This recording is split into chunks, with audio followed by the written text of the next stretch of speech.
Hey guys, it's Mr. E. Good to see you guys, virtually anyway, today on Thursday the 26th. So today for Math 7, we are going to go ahead and take a look at our next objective, which is I can solve a two-step equation using distributive property. So we talked about one-step equations, we talked about solving two-step equations. Now we're going to talk about solving two-step equations when you have to use the distributive property and making sure that we can do that as well. Okay, this continues, getting closer to our week of reviewing how to solve two-step equations and making sure that we are proficient in that because it is such a vital skill for math. Okay, so let's take a look. You can check out in the video, see if I'm pointing the right way. Hopefully over that way. So here we go. We got Math 7 distribution review. Okay.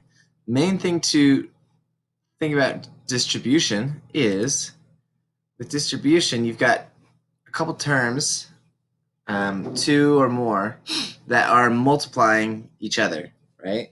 So here, it doesn't necessarily say 8 times x like this, right? There's no symbol there. And it doesn't say 8 with an x right next to it, which would mean we have 8 x's, or again, the same thing, 8 times x, just no dot. But both those are the same if they were written like that. And that's also equal to the same thing. All those are saying the same thing. Sometimes with the parentheses, it's a little bit easier to see what's going on though. So here we have 8 times x, right? We multiply 8 times x, the simplest we could get is just say, oh, that is 8x. Okay, that is 8 times x. Okay, you multiply anything that's outside the front, okay, or the back, but usually in the front. Multiply anything out front to everything inside of the parentheses. Okay, so I'm going to write that here. And maybe I can type this up. Let's try that.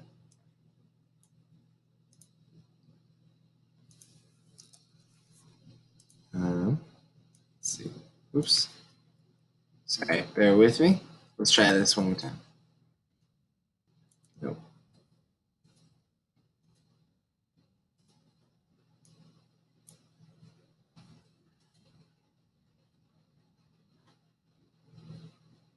Okay.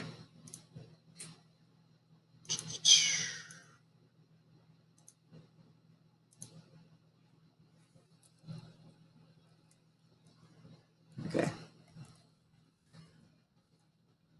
Not perfect, but let's see what we'll write here. So we said multiply any term outside of the parentheses by all the terms within the parentheses or inside.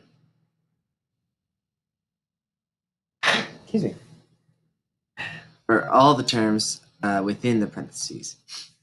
Okay, so that is pretty key, so I'm going to highlight it.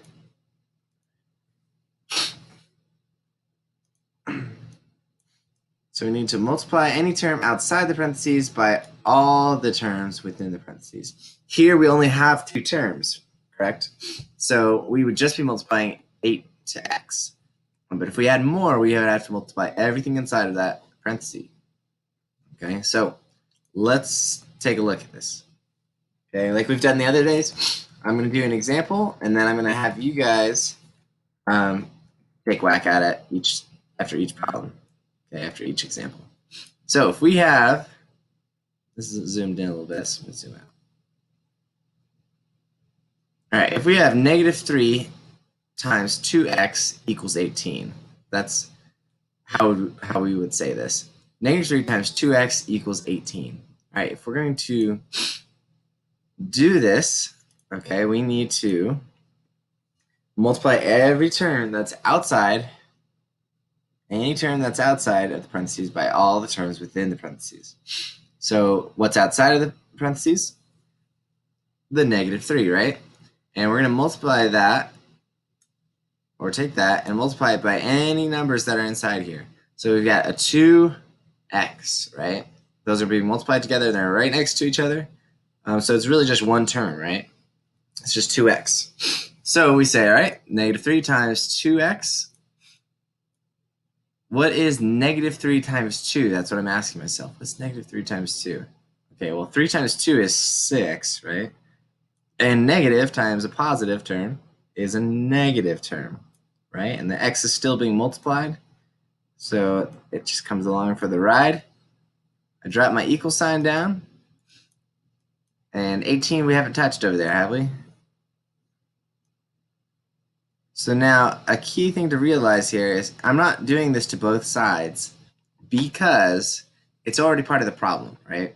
We already have a -3 times 2x equals 18. -3 times 2x is already part of the problem.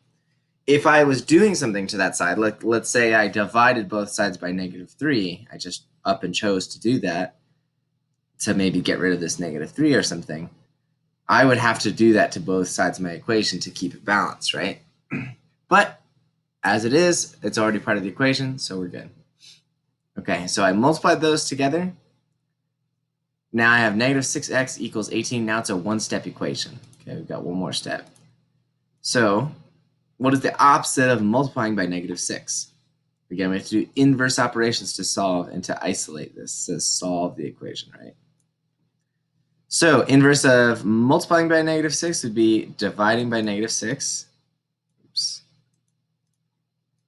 Dividing by -6 and dividing by -6. Again, I have to do it to both sides to keep it balanced. All right, -6 over -6, that's one whole, right? That's the reason we're dividing it by -6, so this just becomes 1. That's the reason we do it, so that way those will cancel out and we or become 1, so we can have just 1x, or x by itself. So now we have x over here, equal sign comes down. And what is 18 divided by 6? Well, 6 goes into 18 1, 2, 3 times. And a positive term divided by a negative term, positive term on top, divided by a negative term on bottom, it's going to give me a negative term. Because there's an odd number of negative terms. There's only one. Okay, so there's our answer. We have x equal to -3. Okay, x is equal to -3. So if you were able to catch that, hopefully you were. You could slow it down. You can repeat it if you need to. I want you guys to scroll down. Try the next one on your own. Okay. I want you to pause the video here and see what you guys get. All right. Let's see if you guys got it. So on this one, we have 2 parentheses, 2x, close parentheses, equals 16. So another way we could say that again is 2 times 2x equals 16. Okay, well, we need to multiply our term out front by all the terms inside. Again, on this one, there's just one term. It's just a 2x. It's 2 times x, which is just one term. Okay, there's no addition, no subtraction, separating terms. So we need to multiply that in. That's what I did here, 2 times 2x. Okay, we didn't touch the equal, didn't touch the 16, so they're just over there. 2 times 2x is going to be 4x. 2 times 2 is 4, so 4x equals 16. And to solve for x, we need to get it by itself. We need to isolate it, right? So let's go ahead and do that. Divide both sides by 4. Why am I dividing by 4? Because we're multiplying right now. This is 4 times x, right? So the opposite of multiplying by 4 is then dividing by 4. So that's what I'm going to do to both sides to get my solution. X equals 4. All right. So x equals 4 is our answer. And that is going to be our solution. Okay. So give me just one sec. Hey guys. Got some guys joining the chat. All right. So x equals 4 is our solution. So we're going to check one more here. a couple more here real quick. See what you guys got. All right, so oops. Let's go ahead and see what we got here. We've got -2 parentheses x plus 4 close parentheses equals 12. Okay, so if I want to solve this, I need to distribute, right? And here's the thing. You'll also be able to solve this a different way now or in the future, is instead of multiplying this 2 into everything in the parentheses, you could, in theory, divide this side of the equation by -2 and divide this side by -2. We could do that. Okay? But if we're going to divide both sides by -2, that would cancel out. That would become -6. Okay? And we'd have just x plus 4 over there. We could solve it from there and finish it out. But for now,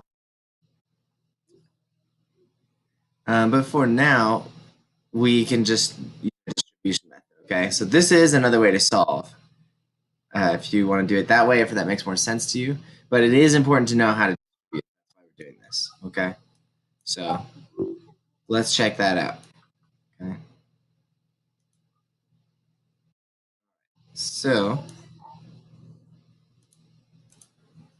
Okay, so we could do it that way, but let's go ahead and distribute on this one as well.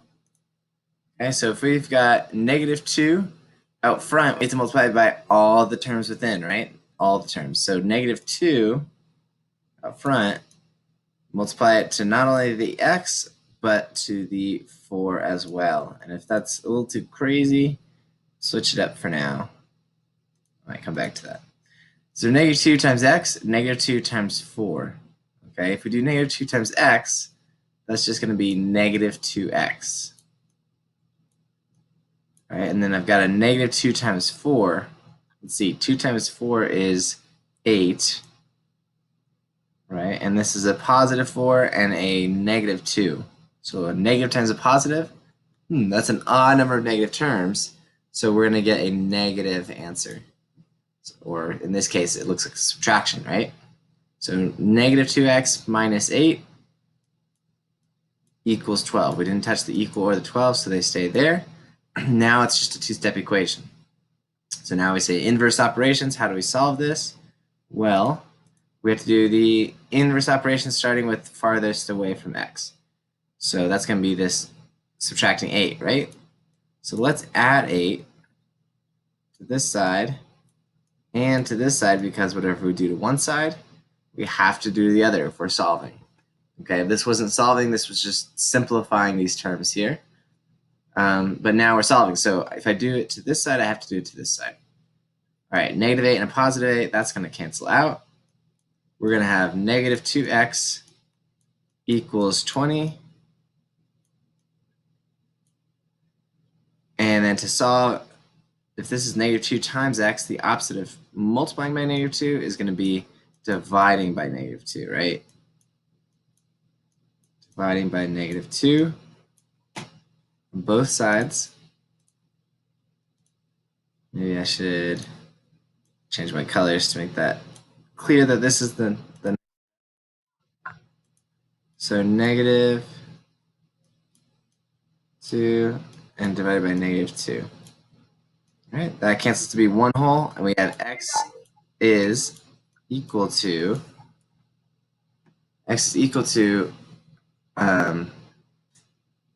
10. 20 divided by 2 is 10, right? And a positive number divided by a negative number is going to be a negative number. Right? So we've got x is equal to -10. All right, so that is our solution. Okay, and again, we could always check to see if we got this right by plugging it back in at the start. If that's what you were thinking, you're correct. So we could say -10 plus 4. Okay, that's going to be -6. -6 times -2. 6 times 2 is 12, and a negative times a negative is a positive, because that's an even number of terms. So that works. So We are all good to go. All right, once again, I want you to pause your video here. Try this out either on your slides or on your own sheet of paper and see if you get the same answer. All right, let's see if this is what you got. Distribute the 3, right, to all the terms within. So we have 3 times an x. Again, the plus or minus, that's what separates our terms, right? So we've got 2 terms here, 3 times x, and then 3 times 3. So if I distribute, 3 times x is just going to be 3x. 3 times 3 is going to be 9, right? And then we didn't touch the equal or the 21. So now to get this solved, right, we want to solve it. There's no more distribution, so we can start solving. Opposite of adding 9 would be subtracting 9. So that's what we did here. Subtract 9, that becomes 0. And we just have a 3x left over. Oh, that's what I put there. Equal sign here. And then 21 minus 9 is then going to be 12, right? So now we have 3x is equal to 12. Divide both sides by 3.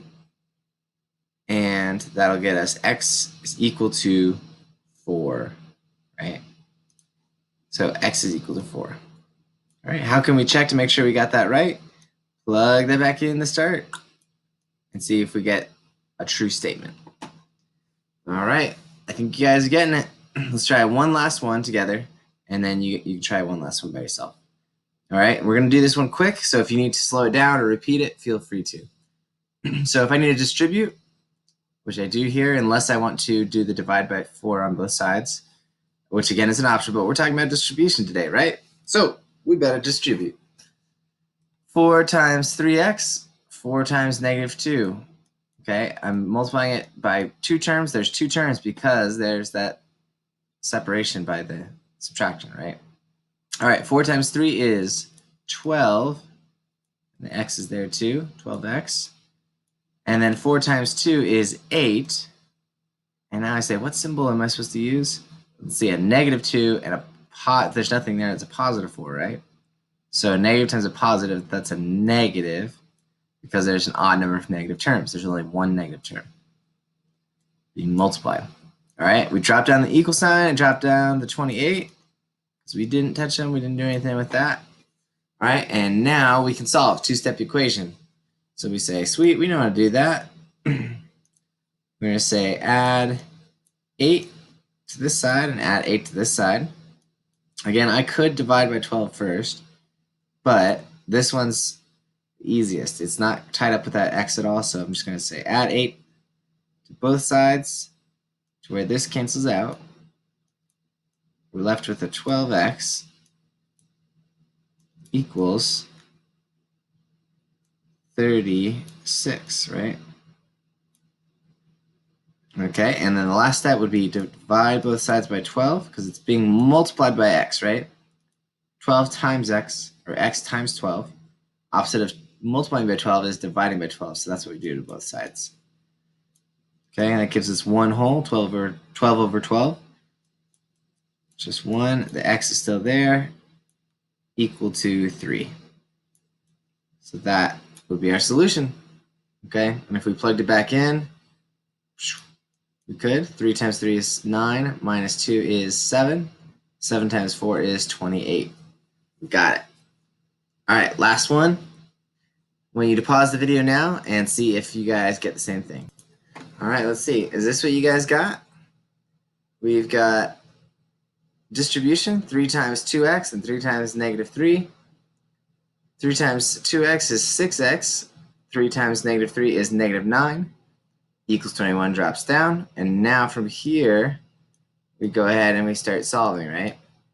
Opposite of subtracting 9 would be adding 9. Do that to both sides. And now we have 6x equals 30. This is x times 6, so the opposite of multiplying by 6 would be dividing by 6. Divide both sides by 6, and we get our answer, x is equal to 5. All right, and again, you can always check to make sure if you got it right by plugging it back in to start. Okay, 5 times 2 is 10, minus 3, 7. 7 times 3 is 21. Oh, sweet. We got it. All right, so now practice time. See if we got it. We're going to go ahead to IXL and do some practice. There's 2 different practices, distributing expressions and solving 2-step equations. Okay, so I want you to go ahead and head to these links. Let's see if I can get my normal cursor here.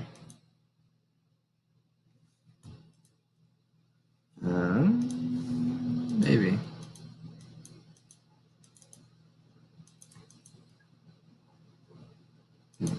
Okay. Let's see, 1 sec, sorry. Okay, sorry. So we've got set S6 and R11. I'll write that here, S6 and R11. Okay, those are the 2 sets that you need to complete, and you need to try to get them both to 80 smart score. Okay, they're both for a grade. S6 and R11 to 80 smart score. Okay, once you feel confident on those and you do well and you get your score, head over to Classroom and do the assigned quizzes for today, for Thursday. Okay, and then one last reminder here is, if you haven't already, hopefully you've seen the Mr. Elander's Math Info page. It's linked on the page. I'll send it on this post as well. But you can see it's got all information about how this works. IXL assignments, some of them are going to be for grades. CFAs or quizzes can be for grades. Then there's the lessons, practice, of course, and Zoom meetings. Okay, and also on here it has a list of our agenda. Each day it'll show what the lesson is and what the assignment is. This is also going to be what's posted on Classroom, but you'll see it here as well. All right, so I'll let you have at it. Have a great day, guys. Let me know if you have any questions. All right, take care.